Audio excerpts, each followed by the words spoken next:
महाराज, भगवान को प्राप्त करना तो बड़ा मुश्किल है, और उससे भी मुश्किल है मानव देह, और उससे भी ज्यादा मुश्किल है भगवान का भजन। कोई ऐसा सरल साधन बताओ।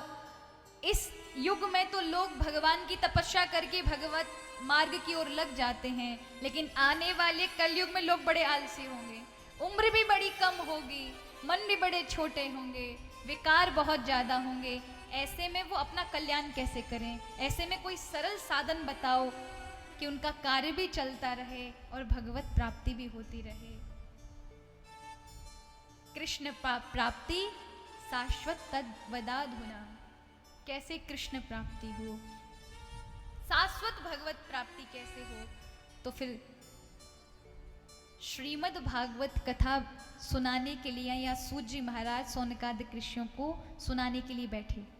उन्होंने कहा कि श्रीम एतैष्माद अपरम किंचन मनई शुद्ध न विद्यते। केवल श्रीमद् भागवत कथा में सक्षमता है कि 7 दिन के अंदर मन को निर्मल कर देता है, और मन निर्मल होता है तो भगवान का क्या कथन है, रामायण में कहा है ना, निर्मल मन जन सो मोहि पावा, मोहि कपट छल छिद्र न भावा। ऐसे समझे कि कपट क्रोध काम आदि हमारे विकार अंदर हैं, तो भगवत प्राप्ति कैसे हो सकती, भगवत प्रेम कैसे आ सकता है?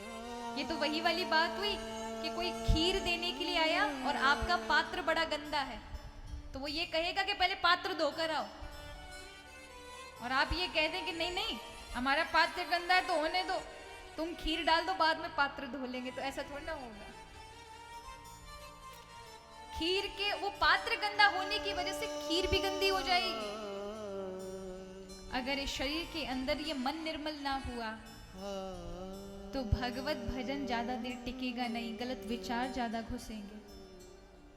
इसलिए कहा कि सत्संग मन के मैलों को धोता है, वो भाव प्रकट करता है भगवान के प्रति, कि फिर निर्मल मन जब हो जाता है तब आप करुणा से भर जाते हैं और प्रभु से करुण पुकार करते हैं, तो फिर उस प्रार्थना को प्रभु सुनते हैं।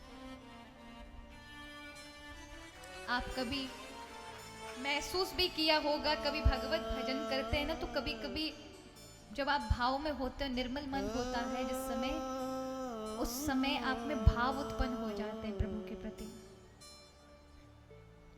आप बड़े आनंद के साथ, आपको समय का पता ही नहीं चलता।